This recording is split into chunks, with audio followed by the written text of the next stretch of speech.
everyone, and welcome to Sofa Recordings. And I am very, very honored to have you on the show today. Bobby Kimbal, of course, known as lead singer for Toto, but for so many other things. And we have lots of time to talk about what you've done in your life. First of all, welcome to the show, and thank you for your time.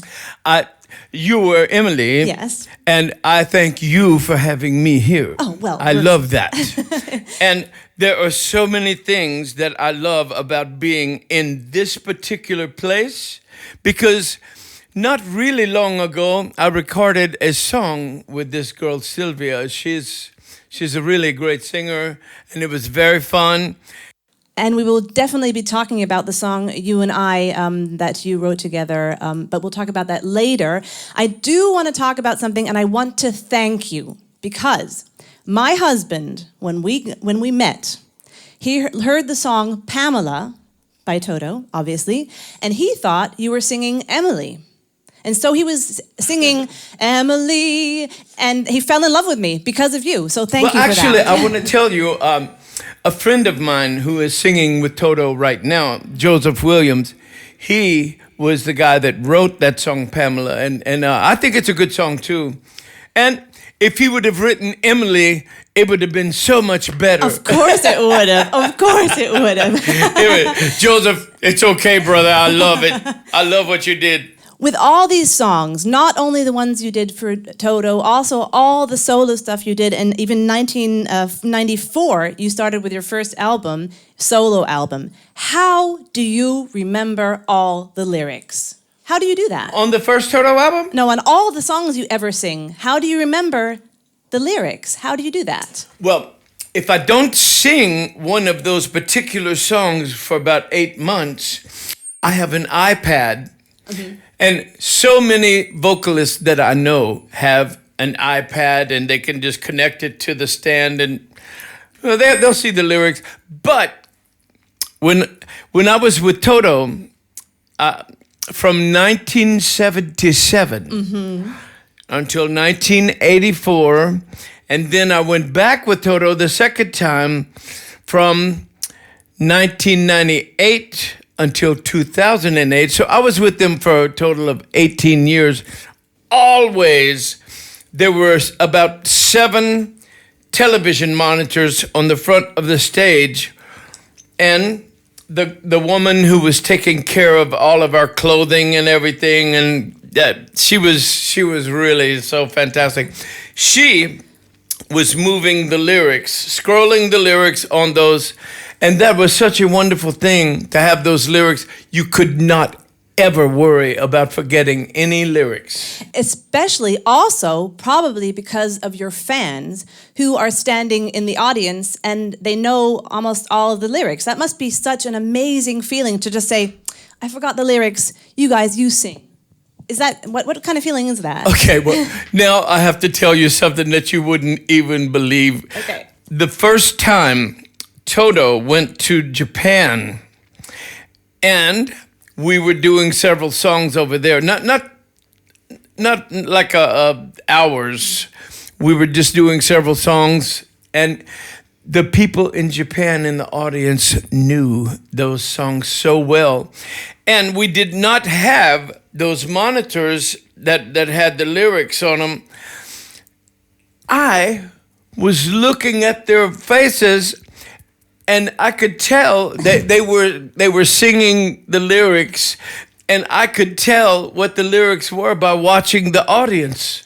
It was so amazing. That must be so great. It was fantastic.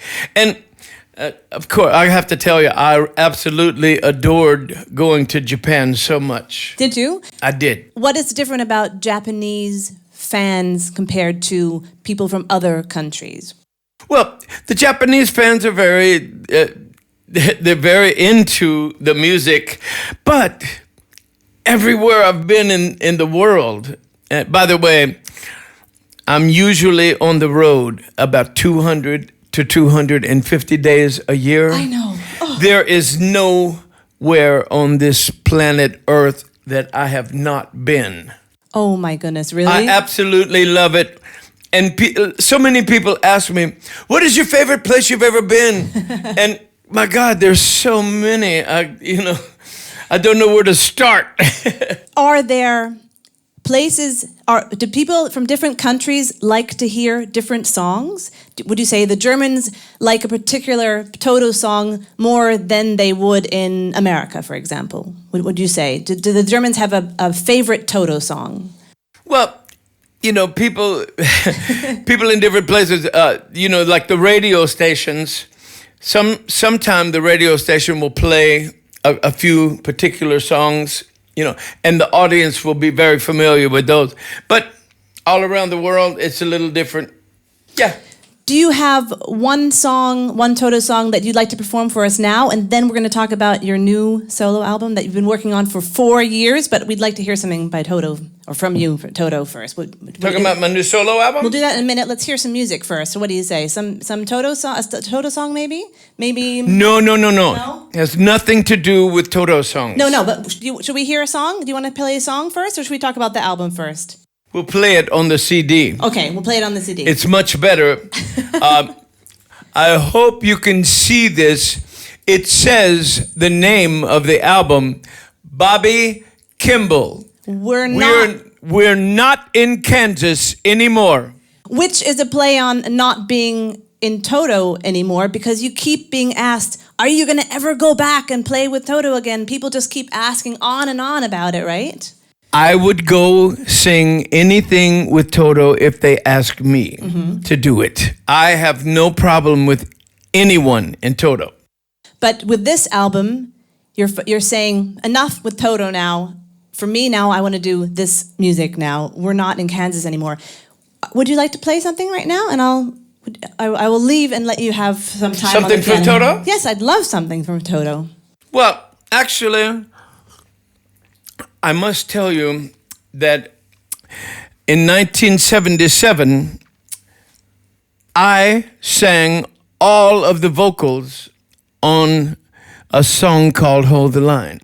Well, that is a wonderful song. I will let you play, and we can't wait to hear. That was the very first single released by Toto, and it was super fun to to be playing that on stage, and it still is for me.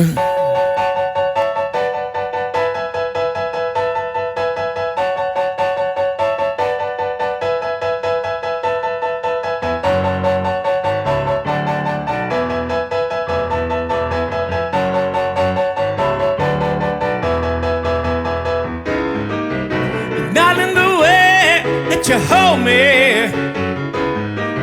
It's not in the way you say you can. It's not in the way you've been treating my friends. It's not in the way that you stay to the end. It's not in the way you look or the things that you say that you do. Hold the line. Love isn't always on time.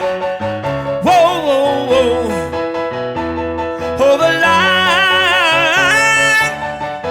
Love isn't always on time.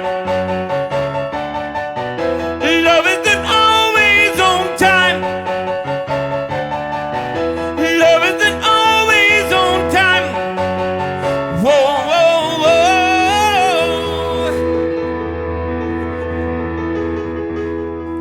Yeah. That was very fun to do that song with Toto. And David Paich was the writer. He is the best writer in Toto. When you write songs like Hold the Line, can you tell while you're writing that they're going to be such huge hits, that people are going to love them?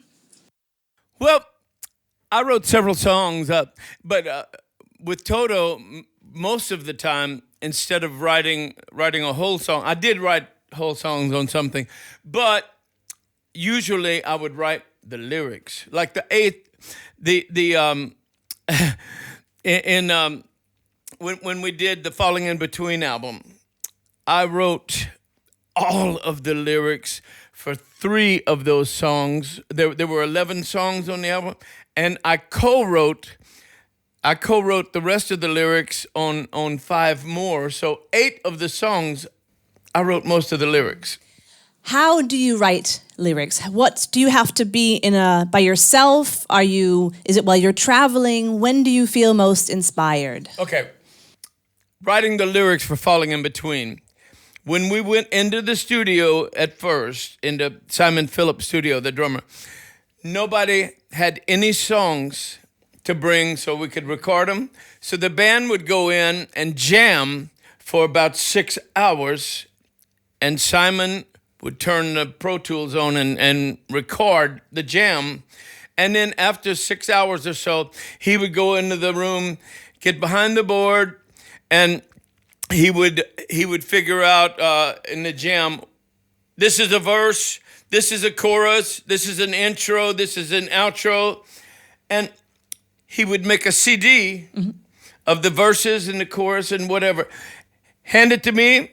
I would bring it home and work for about 16 to 18 hours writing the vocals, bring it back the next day, and if everyone agreed with those vocals, we would start doing the song and finishing it.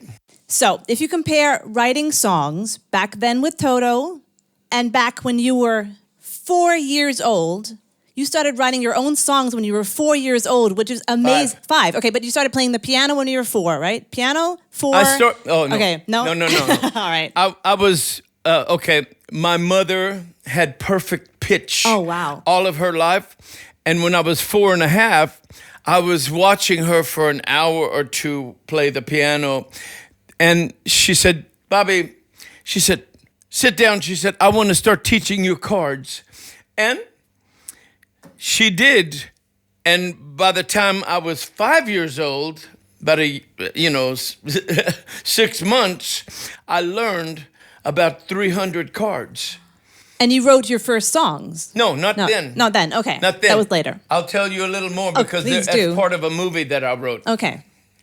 Yeah, tell me. So though, when you were... I did write them. I did write my first songs when I was 5. Yeah. But I had to learn rhythm. I'll tell you about that. Can you maybe play a song that you wrote when you were 5, though? Do you remember? Do you remember anything? No. I haven't played it since I was 5. Okay. Oh my God. And you had your first band when you were 8. That is correct. The band was called the Rebels. Okay, and the Rebels were the younger brothers of my oldest brother's band called the Rockers. Oh. And each one of them played the same thing that their older brother played. So we didn't book concerts. We would go to the Rockers concert, and when they would take a break for 30 minutes or 45 minutes, we would go on the stage and play during their break. And that was fun. Were you more successful than your brother's band? Did they see you as, were they scared to have you on stage? No. We were not less successful. Okay. But you had a lot of fun. The band was really good. It was really fun. So back then when you were even 5, you knew that you were going to be on stage? Well, when I was 5, I started listening so much to Ray Charles. And Ray Charles he was such a freak out for me. He was so wonderful. One of my favorite musicians. And actually to this very day still is. And you're working on what was it? A film with his a special about Ray Charles that's coming out next year. Is that what I read? Some kind of film you're doing not with Ray Charles, but with his family. Well, actually, I have to tell you, Ray Charles was the first artist I was listening to on the radio that convinced me I should be a musician. I just absolutely loved him. And about 35 years ago, when I first started with Toto, I started getting asked to do so many background vocals for so many other albums, hundreds and hundreds. But anyhow, this British producer was producing this black singer, and he called me. I knew him very well. He called me and said, I want you to do some background vocals on Charles's album. And so I came to the studio and I did the first day. I did the background vocals on 4 of his songs by myself. Wow. It was hours and hours and hours. But one of the songs, he said, okay, the last song, he says, I don't want you to just do background vocals. I want you to, now that you finished the background vocals, I want you to do a duet with Charles. So I sang a verse and a chorus in there. And on the end of that song, there were 6 vocal fill spots. And I said, okay, well, let's go ahead and do those 6 vocal fill spots. And he said, no. He says, I have another idea. He says, you do the first 2, and the next 2 is going to be Joe Cocker, and the last 2 is going to be Ray Charles. Well, I came the next day to do the first 2, and when I was walking out of the control room to the microphone, I saw a guy came walking in the control room, and he had something in his hand. He pulled Ray Charles into the control room, and he sat down on a couch. He couldn't see me, but he was facing me, and when I sang those 2 vocal fills, I walked in, and when I opened the door, he heard it, and he looked over, and he went, yeah! and I went, oh my God, I can die now, because the biggest vocalist and musician in my whole life just said, yes, it's okay, I liked it. And so he asked me to come and sit down next to him, so I went and sat next to him for about an hour to talk. Do you remember what you talked about? Everything. I told him when I was 5, I had started listening to him, and he was the one that got me convinced I should be a musician. That's wonderful. What song would you play for Ray Charles now if he could listen?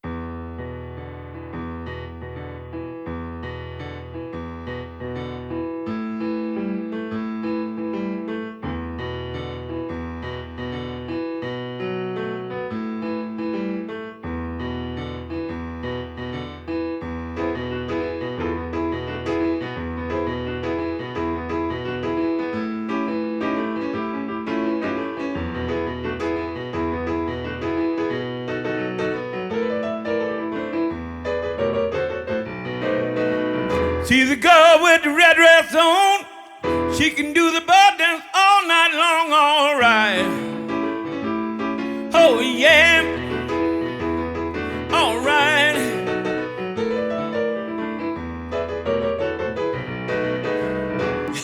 Woo, wonderful. I haven't played that song in probably 20 years. It still sounds absolutely wonderful. It was fun, but Ray's music always made me feel so wonderful. I can imagine. I mean, you just already said you sang background for a lot, or worked with a lot of people, from Diana Ross to Alice Cooper. How did you say yes to all the artists who asked you? Because, I mean, do you like all the musicians you sang for, all the music? Did you like Alice Cooper? Did you like Diana Ross? Or was it sometimes like, oh, I've got a job, I got to do it? Diana Ross was the very first one. When we first started recording the Toto CD in Studio 55, the owner of that studio was producing Diana Ross. He came down to Studio B, where we were, and he said, come to Studio A, you and David Paich. And we went down there. That was the first background vocals I sang for anyone famous. Wow. And were you very nervous? Do you still get nervous? Not at all. No? What? Not at all. I was so happy. I can imagine. So, and she was standing over to the side, and she was laughing, and she said, oh, my God, that's wonderful. oh my God. I mean, that must be so amazing, being able to work with all these people, being able to experience so many wonderful things in your career. Standing in front of thousands of people and in front of a couple of people, depending on what you're playing. When you worked on this album that you've been working on for 4 years now, with John Syka and David Barrett, what was most important to you when you wrote the songs? I wanted to make sure that the songs had a good beat, and some of them have really nice ballads. But I wanted to make sure that the songs were going to be absolutely wonderful for everyone that listened to them, and I wanted the songs to have very good melodies so that I could sing wonderful on it, and really high notes. And really nice slow notes on the ballads and everything, but it is such an incredible album. I have had so many thousands of messages telling me that this is one of the best albums they've ever heard in their life. It is a wonderful album. And speaking about your voice and high notes and low notes, you actually went to Münster in Germany to get your voice fixed, right? Or help out. Yeah. Okay, I have to tell you, I own a portion of the hearing aid company Auric. Yeah, I had a hearing problem, and anyhow, about 10 years ago, Auric asked me to come and get some hearing aids, and I did. They gave me some stock because I was advertising their company on stage. Now, I own part of that company.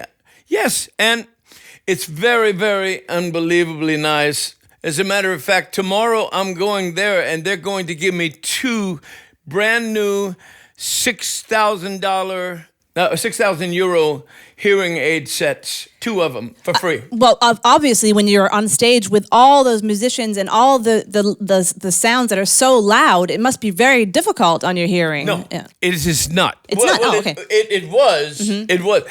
My first band was 8 years old. Okay. Yeah. So since I was 8 years old, my God, there's been loud drums, loud guitar, loud bass right behind me, and that will simply do a little destruction to your high frequency hearing. Yeah.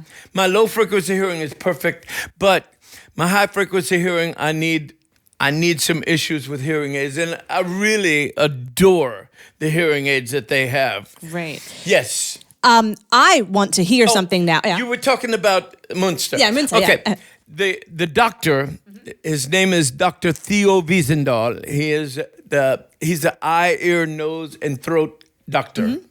Well, I was telling him about, oh God, I'm having a little problem with my ears right now. He brought me to a vocal specialist doctor at a hospital in Münster.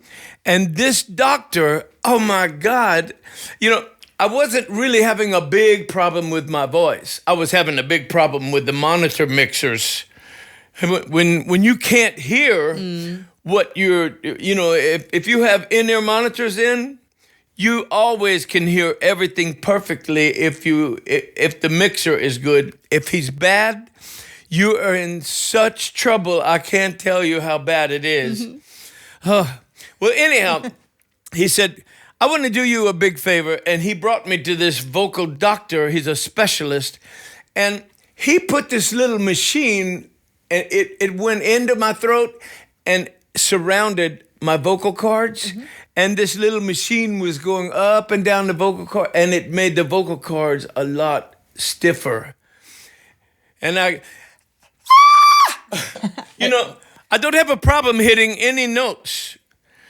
As a matter of fact, it's easier for me to sing now than when I first got with Toto. Really? Well, Yes. we definitely want to hear something now. So why don't you, or would you mind playing something from this album, or actually play whatever you like? I'm gonna let you Put see the everyone. album on. Yeah, go ahead then. Or do you want to play something? No, or play something from Toto. I didn't play an instrument on here. Okay. I only sang and wrote songs, and the keyboard player, oh my God, is so good. Yeah. But the guitar player is a monster. The drummer was so wonderful. Everyone on this album is mostly incredible. Yeah. And this is one of the best CDs I have ever been on in my life. When you sit down at home to just jam a little bit, do you ever sit down and jam? What do you play when you're jamming at home? Oh my God.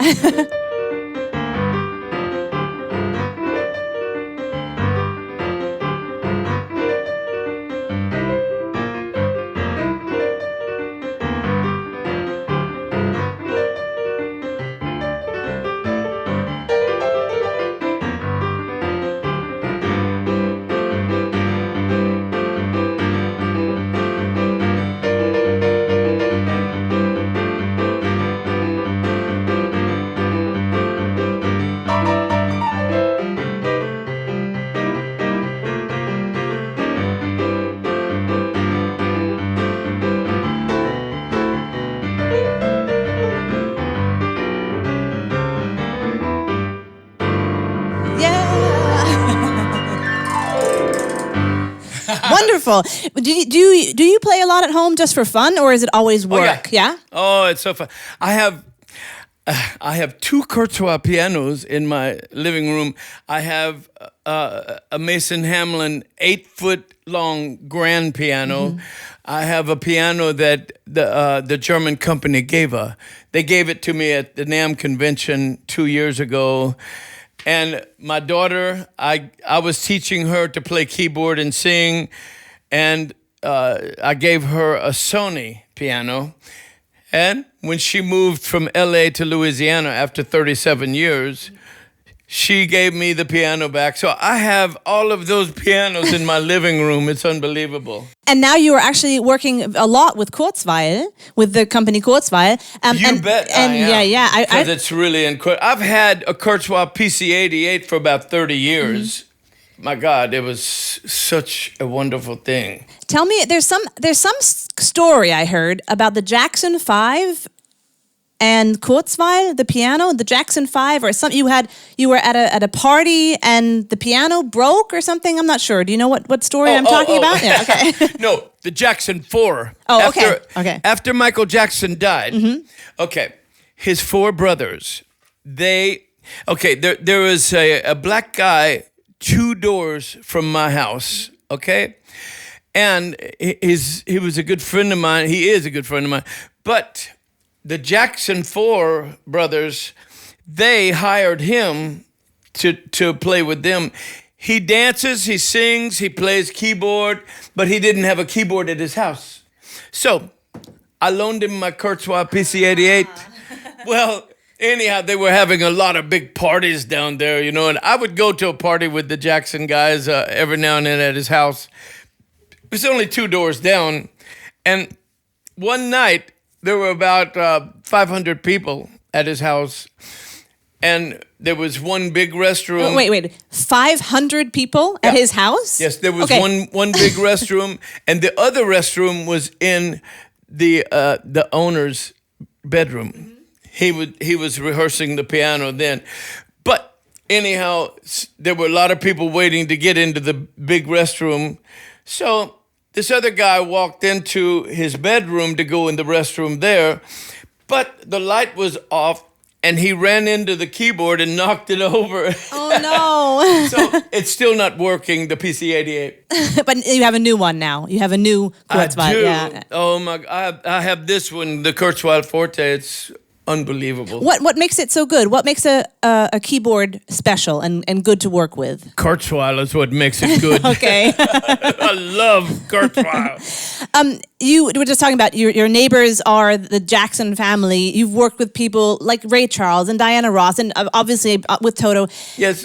Does it feel normal for you to be around all these famous people? Or, what do you experience with them that we as normal people don't get to experience? I have to tell you, several years ago, I played a concert with Eric Clapton in Mexico City. 55,000 people were there. Okay? Wow. Well, I went into his dressing room before we went on stage, and I was asking all these guys, I said, where you live? Where you from? And the drummer was from New York.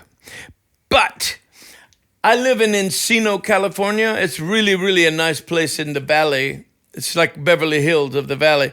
Well, I found out that the rest of his band, all of the musicians in Eric Clapton's band, except the drummer, lived 3 to 6 blocks from my house.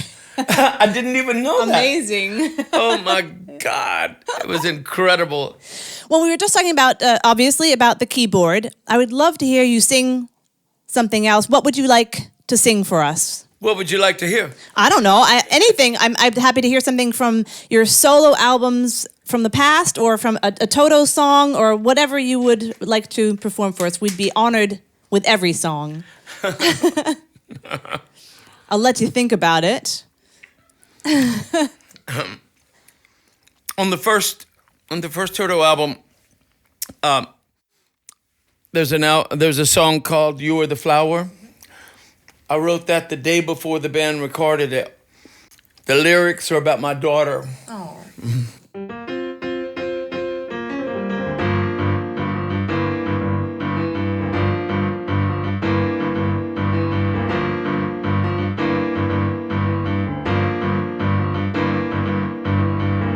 You never lose a minute, in it there is love. Oh man, time always pulls you through.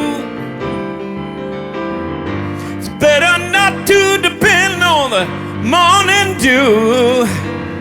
The roads you're planning, your bed tends to you. It's worth the pain that makes the tears.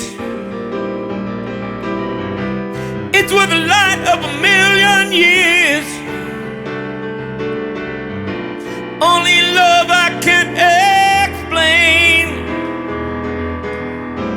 You are the flower for my rain. Wonderful, wonderful. How does life change as a musician when kids come into your life? How does life change as a musician when kids come into your life? Oh, I thought you meant my daughter. Yeah. Like that's what I mean. When you have your own children, how does your life change? Yeah. But my daughter is 40 years old right now, and I have another kid. She had my grandson December the 20th, 2013. Well, congratulations. So how is it as a grandfather? How does life change as a grandfather? I love it. Yeah? I absolutely love it. Are they all musical as well? Are they very musical as well, your family? The rest Oh yeah. Yeah. Oh yeah. So that's part of the family. You have to play an instrument Well, and sing. they're not playing professional music. They just like music. Which I do too, and I also love that you work with a lot of people, and I would love to invite a couple of very interesting and talented people here into the show right now. Silvia Vicinelli and Philip Meyer and Martin Morgenstern are all people who have been working together with you. I'm going to get up and get some room for you guys. Have a seat. Welcome to Sofa Recordings. Hi, this is Sylvia. Hi. Martin. Finally, we're all here. Oh my God. Sorry. Yes, and I'll stand over here. People on this couch. I'll go like this. I'll go like this. So, what brought you all together? Maybe Sylvia, you can tell us about you and I, about the song that you wrote. It was Philip, the guy here. Philip Meyer. He they're best friends. They've been best friends for so many years, and we met him one and a half years ago, and he said, "Oh, Bobby Kimbal is my best friend," and Martin and we said, "Bobby Kimbal is your best friend? How you mean that?" and he told all these stories, and I started dreaming that one day I could sing a song with Bobby Kimbal. But I thought this will never happen because these things don't happen normally, but it did. So, what is the song You and I about? You and I is about, it can be a song about love and friendship and everything. It's about going through many things in life, but this is, it doesn't matter at the end what the outcome of everything you do is if you have love. I bet you would know.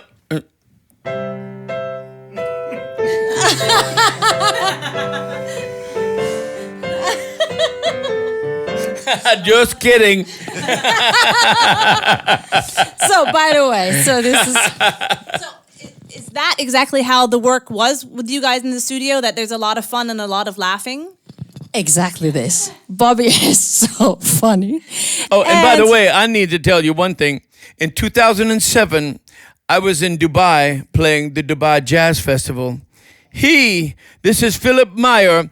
He organized the orchestra, and he was the conductor and arranger for the Dubai Symphony Orchestra.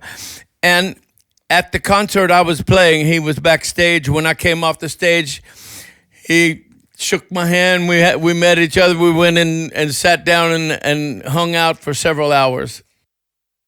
So you've known each other since 2007. Tell me about some of the interesting moments and wonderful moments you spent with Bobby. Well, first of all, you always have to laugh about something Bobby does, constantly. There is always joke, he's always happy, and that's, I think, one of the biggest things in his life, to do things which make you really happy. And I must say, I learned a lot from Bobby in that respect, to not take things so seriously, you know, and he's just a wonderful friend and a wonderful musician, and we have a lot of fun together. Yes, and I always kept my pants on. Oh my God!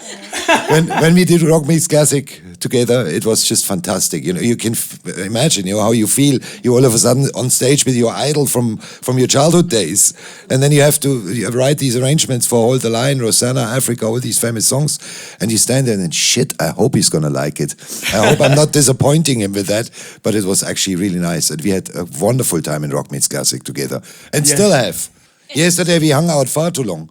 Yeah, that's always good to hang out too long. That's a good thing. And you're just talking about Rock Makes Classic, but you're the founder of Rock Makes Classic. You started the whole thing, and obviously you work with lots of people. How does Rock Makes Classic, or how does your work go together with what with you and I? You're going to make an orchestral composition or arrangement for it, right? Yes, I already started working on that and write a full orchestration for that, and hopefully we will do all this live and a lot more songs with a full orchestra. And for me, I was always passionate about combining rock music with orchestral music, because there's so much synergy, you know.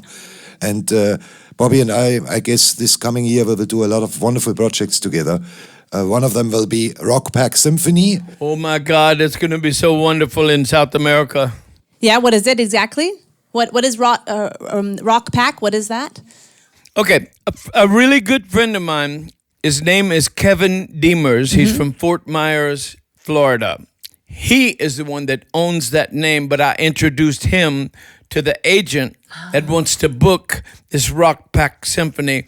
So at first he told me, he said he wanted to book a bunch of concerts for me in South America, about 13 to 15, all over South America, several countries. And then he met Philip, and Philip started talking with him about bringing an orchestra, having an orchestra down there and organizing the songs, arranging everything. So it's going to be a classic rock symphony, Rock Pack.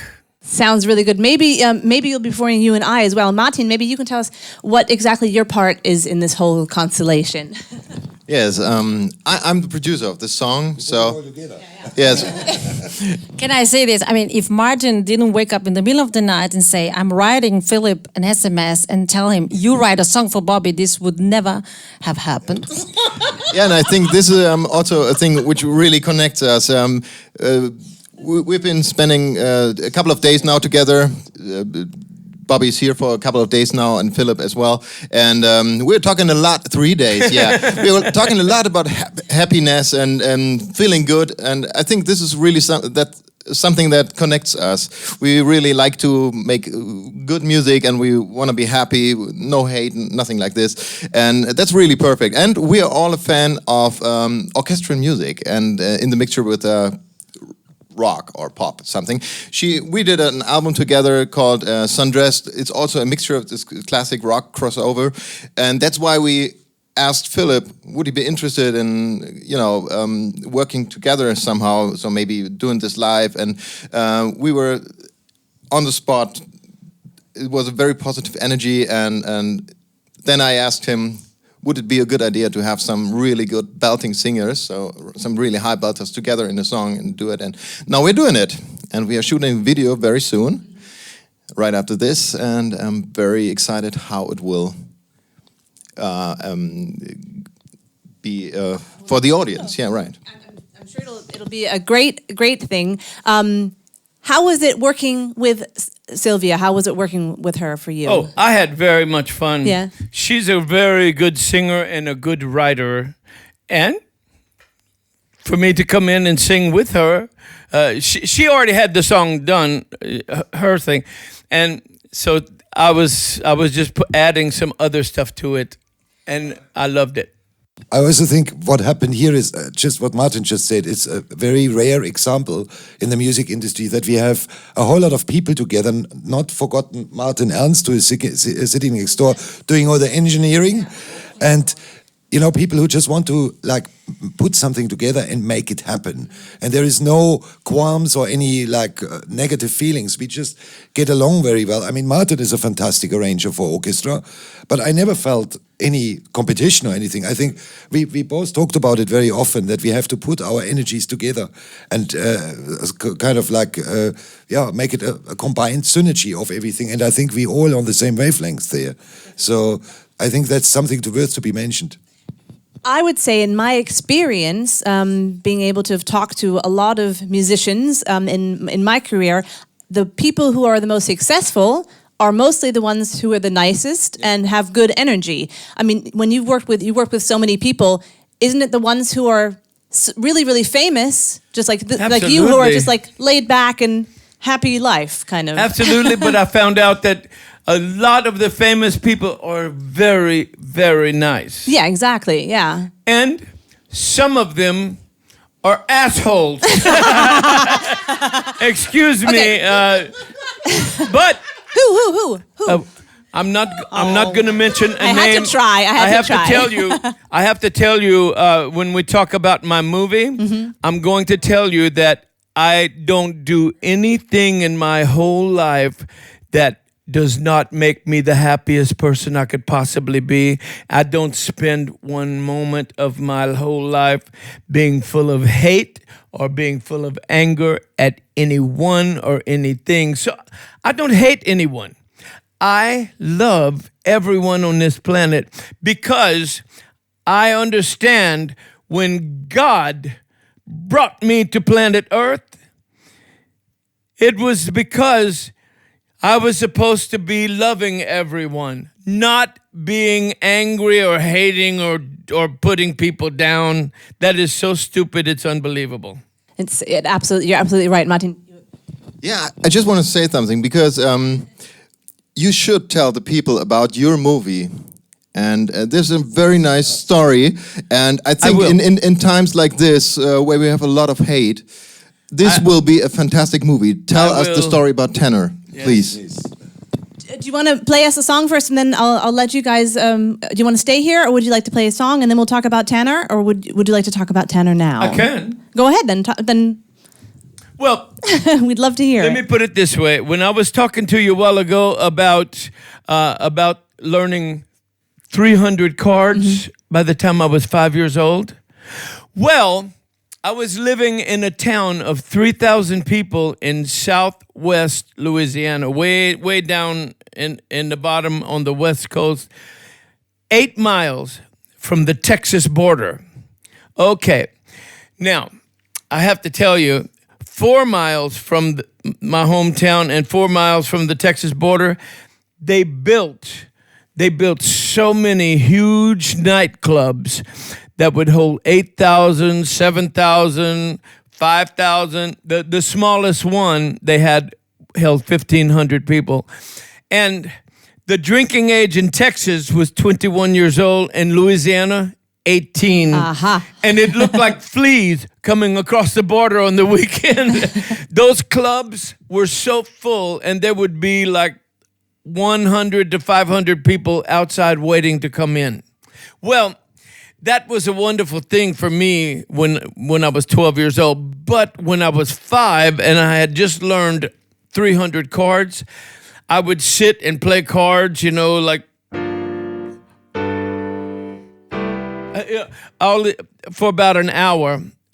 But I didn't know anything about rhythm. I went to the only barber shop. There was only one red light, one main street, one barber shop, one, everything in a little town of 3,000 people. I went to the barber shop to get a haircut. And while I was getting a haircut, about 6 feet in front of me, there was this black guy. His back was to me. He was standing up, and he was a shoe shine guy. He was shining this guy's shoes, but he was popping his shoe shine rag to a New Orleans second line beat to several New Orleans songs. And he would name the song, and he would start popping that rag to a rhythm, and every now and then he would hum the song. Well, I almost freaked out when I saw that. So for 3 solid weeks, I went every day and sat on a couch about 4 feet from where he was shining shoes. And we became really good friends because I told him, I said, you are teaching me rhythm. His name was not really Tanner. White people never, ever treated black people good when I was 5 years old in that little town. I love that little town, but anyhow, they called him Tanner mainly because he was tanning leather shoes.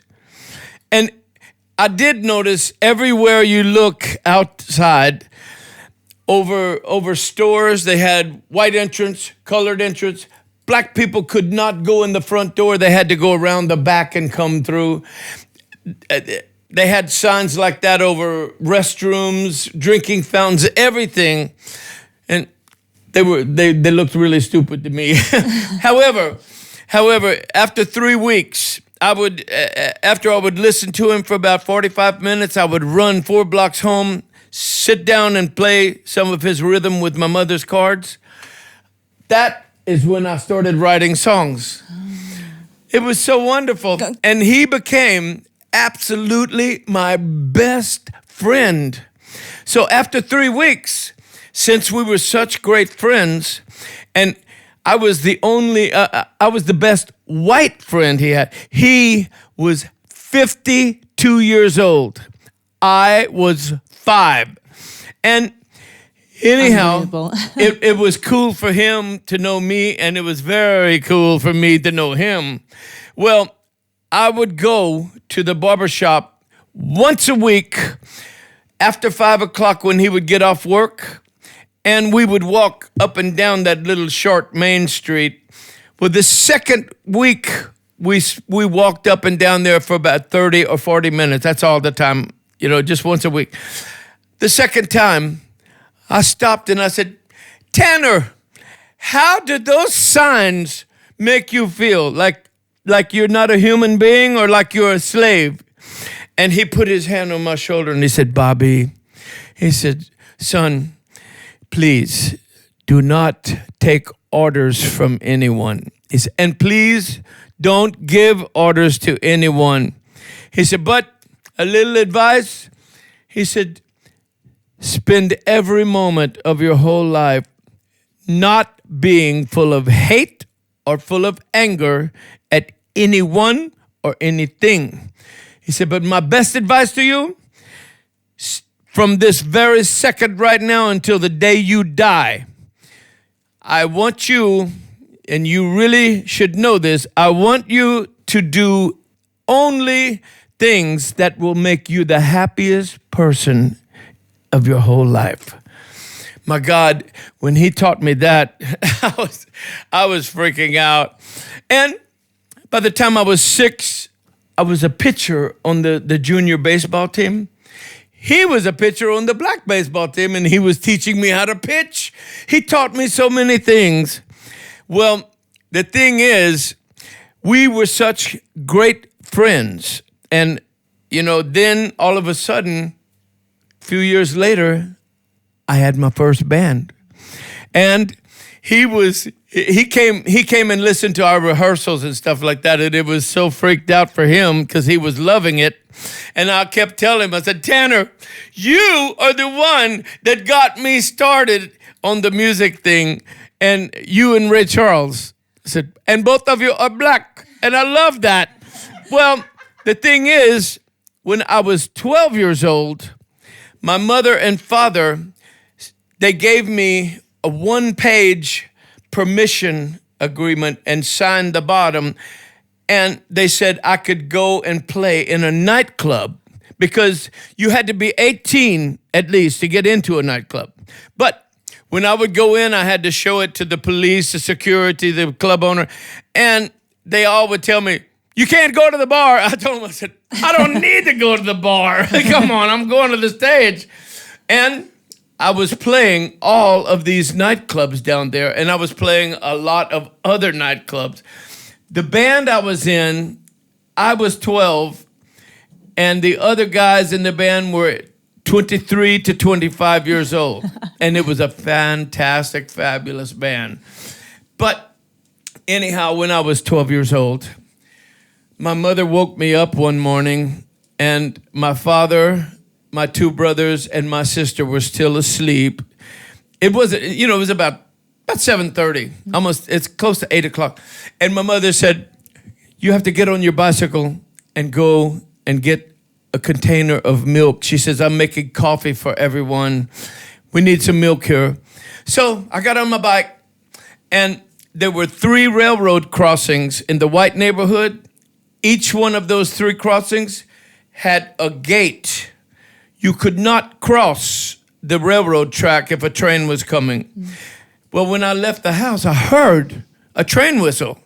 So the thing is, I went on down about 5 blocks where the black neighborhood, no black people lived next door to white people.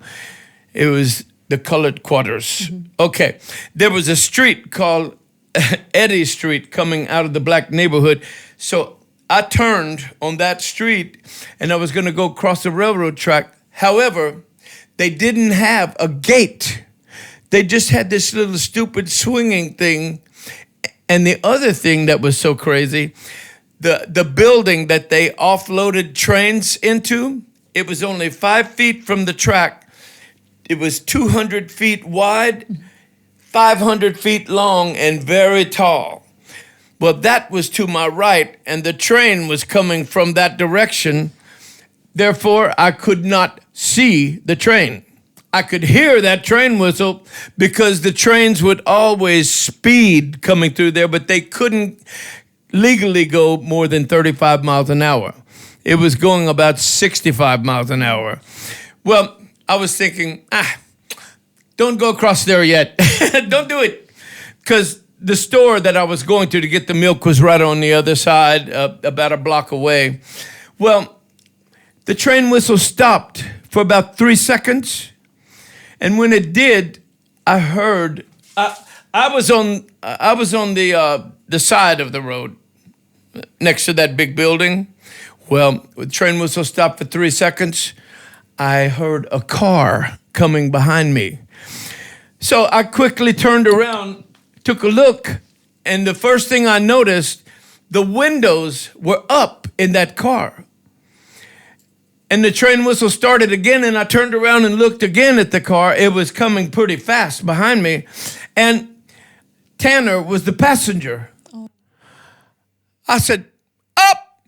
They can't see the train, and if the windows are up, they can't hear it. So I jumped off my bike and threw it on the ground, and I tried to run out on the street in front of their car and go, please, please stop! Don't kill yourself! And they were going fast enough to where when I got to the car, I was not in front, I was at the door. I slapped the door. But when I slapped the door, I could hear the radio blasting in there, so they couldn't hear me slap the door, they couldn't hear the train whistle, and they couldn't see the train because I couldn't either. And they kept going. I was 10 feet from the track, and they kept going, and when they hit the track, the train hit them and knocked them 1,200 feet. I ran over to their car, and when I did, I noticed the 2 front doors were about less than 2 feet apart. they were crushed. And I looked at Tanner's door, the bottom of it. It looked like someone was pouring 3 buckets of blood out of that door. I left. I couldn't stay there, see my best friend dead.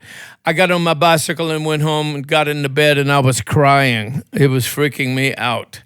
Well, in 1974, Tanner had always been on my mind all of my life after I met him, since I was 5 years old.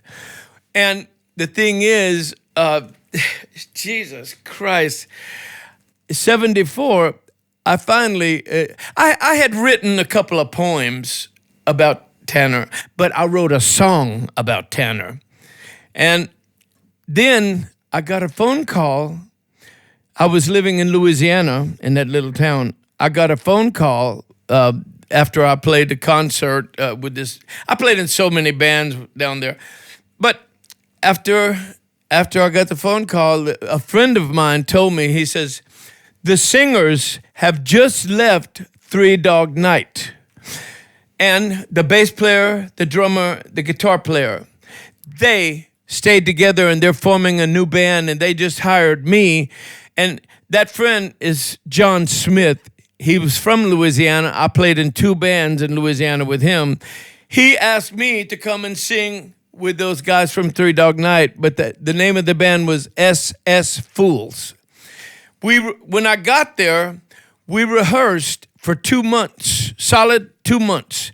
And about 1/3 of those rehearsals for 2 months, since Jeff Picoro and David Paich really loved the guys from Three Dog Night, they came to about 1/3 of those rehearsals for 2 months. That is how I met them. And I was with that band SS Fools for about 15 months. We did an album, we did some tours. And when I left that band, about 3 months later, I got a call from Jeff and from David to ask me to come and play in the band that they're putting together, which was Toto. Amazing. That's how everything comes together. What a horrendous story to lose such a friend, but it's wonderful that he has inspired you so much to do so much and to do some wonderful music. Do you remember the song that you wrote for Tanner? Would you like to play it for us? I do. I think maybe we could, yeah? It's recorded. And the thing is, I didn't record it for a long time. I played it for about 3,000 people, okay? And they were freaking completely out because it's such a wonderful, true story song. And anyhow, I didn't record it for such a long time. I was just playing it for people. Well, in 2010, I got a phone call from the CEO of the Louisiana Music Hall of Fame. And he said, in 2 weeks, I need you to come to New Orleans and we're going to induct you into the Louisiana Music Hall of Fame. And then I got to thinking, I said, whoa, don't go unless you record Tanner's song.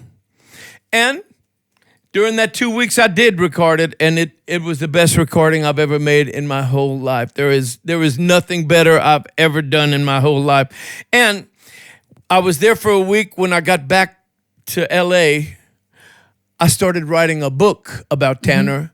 I got to page 15, and I went, oh, listen, dummy, don't write a book. Don't write a book about this story, because 5-year-old kids that need some of this advice that Tanner gave you, they will see a movie, not read your book. So instead of just writing about 30 pages, I wrote 60 pages, and I hired a screenplay writer, and he wrote the screenplay for the movie, and it is so awesome. And can you already tell us who is going to be playing Tanner? Sorry? Who is going to be playing the role of Tanner in the movie? Can you tell us? Well, I tell you what. There's one guy that he read the screenplay, and he's a good friend. The screenplay writer is also the producer. He's a very famous guy, but he's very good friends with someone named Danny Glover. Wow. And when Danny Glover read Tanner's song screenplay, he was practically begging the screenplay writer to be Tanner. Well, so he may be. So there is so much more we can expect of you in the future, and of you as well. Philip and Martin and Sylvia, thank you so much for being here today and doing You and I. Bobby, I'd like to thank you for your time. It was wonderful talking to you and hearing all these great stories from your life. It was wonderful for me too. Thank you. We would love to hear you play one last song for the end of the show. And maybe you can play the Tanner song? Or which song? Or no. How about that another song? That song is going to be released on the album. Okay. For the for the movie. Maybe another Toto song for the end of the show? We'd love to hear another song. Just jam along. Yeah, just jam along. Or do you have any wishes? What would you say, Philip? What is your favorite Toto song that he should play? God, there are so many beautiful songs. I mean, not only the ones which were big hits, but a whole lot of others. But I think Bobby has so much beautiful songs. Just a little bit. Written so many beautiful songs. Maybe I that can move this over. he should just play whatever he likes, really. Yeah. It's okay. Let's see.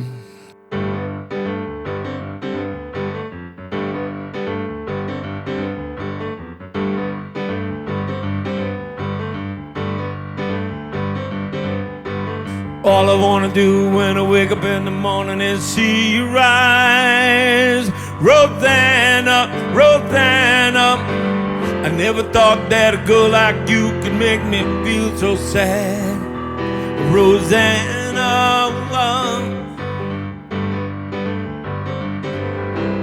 All I wanna do in the middle of the evening is hold you tight. Rosanna, Rosanna. I didn't know you were looking for more than I could ever be, yeah. Not quite a year since she went away. Rosanna, yeah. Now she's gone and I have to say,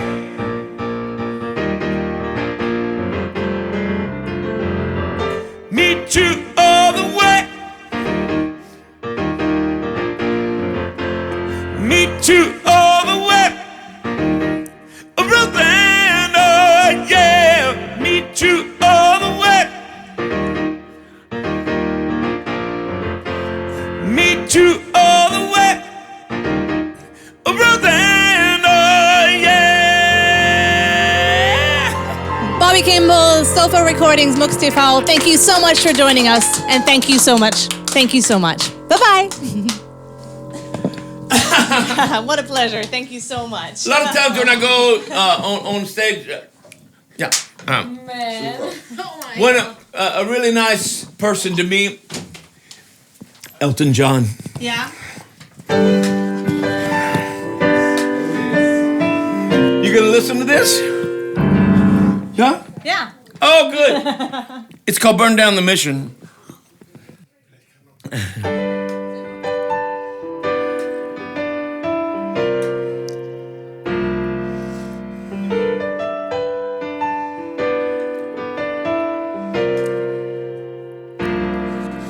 You tell me there's an angel in your tree. Did he say he'd come to call on me? Yeah. Things are getting restless in our home. Living in the parish of the restless folks I know.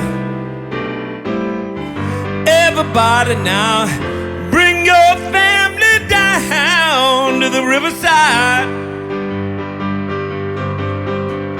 Look to the east to see where the fat stock hide. Behind 4 walls of stone, the rich man sleep.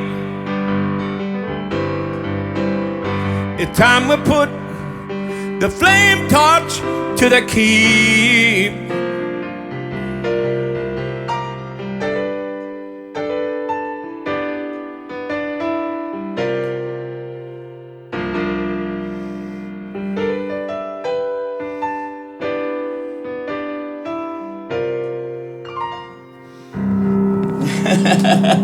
Wonderful. Yeah, just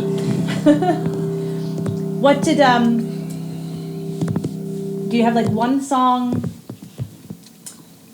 that you could play if I woke you up at 2 o'clock in the morning that you could play straight away without thinking? Just play? 2 o'clock in the morning? Yeah, I wake you up. I would wake you up at 2 o'clock in the morning and say, Bobby, play a song. What would you play?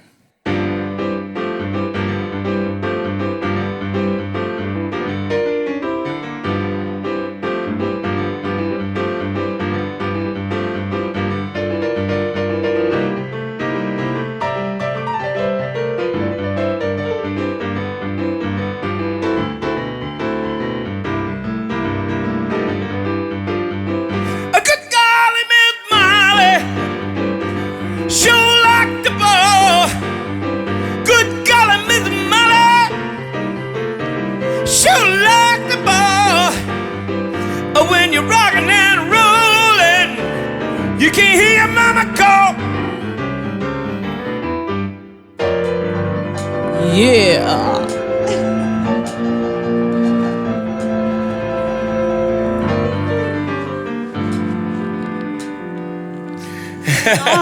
And what song would you play for your grandchild so he falls asleep at night?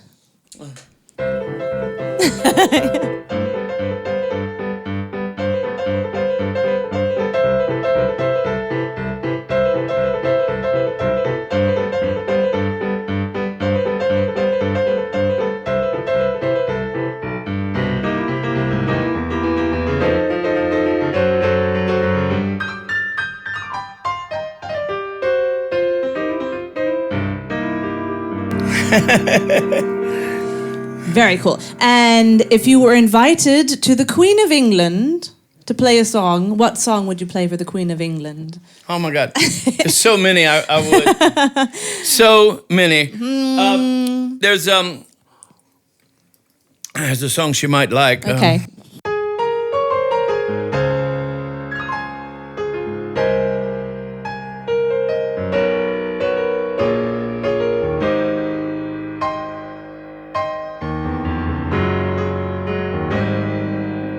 Nothing feels better than my baby's arms. They've been around me a long time.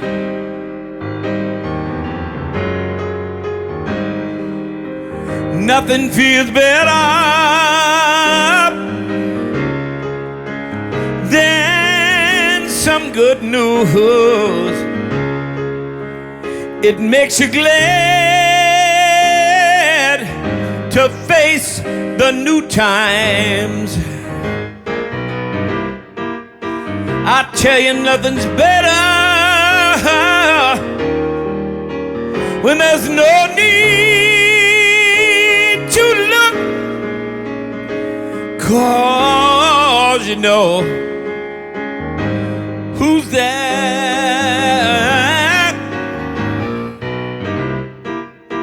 I smile the world over when I think of the past, how we passed all the tests through the good and the bad.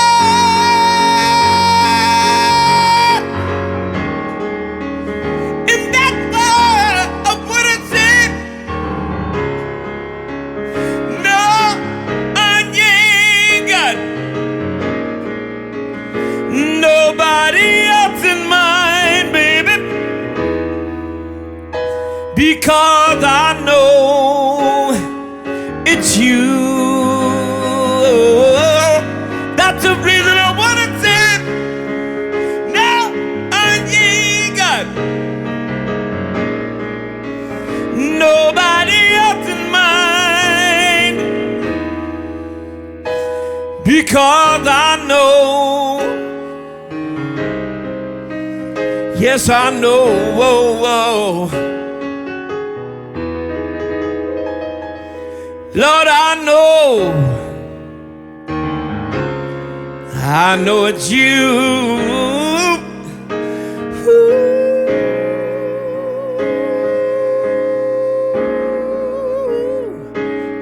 I know it's you.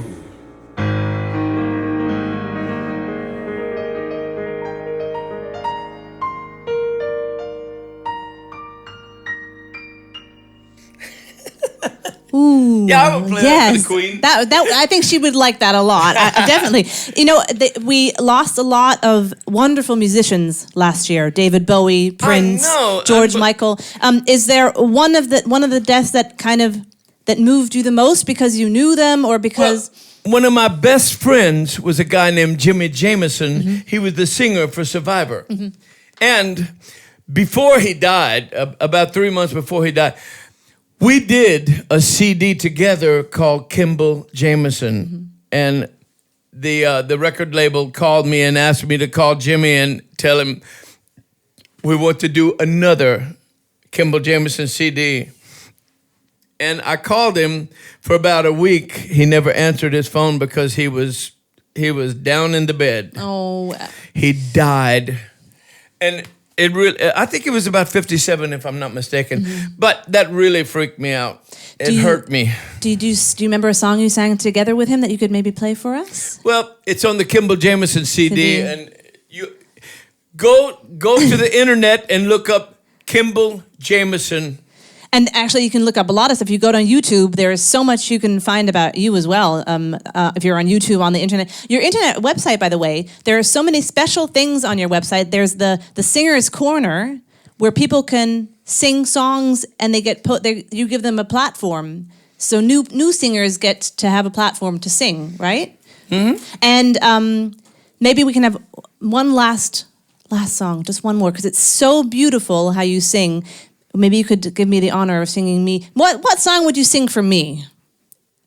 Now that we've met, what song would you sing for me? Now you played for the Queen. And you played for your grandchild. What song would you play for Emily? For Emily? For me. What song would you play for me? Who's Emily? Me. I'm just kidding. I know.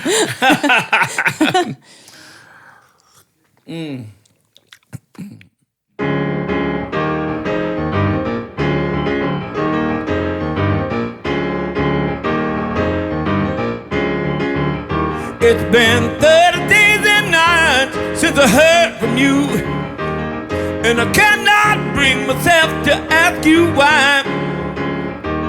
To the fact that you're not here, I ain't accusing you.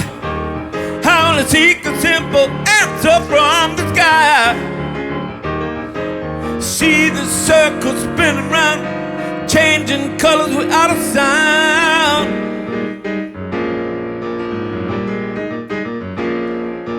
Helter-skelter doomsday plan is just another tale of a man. Whoa, whoa.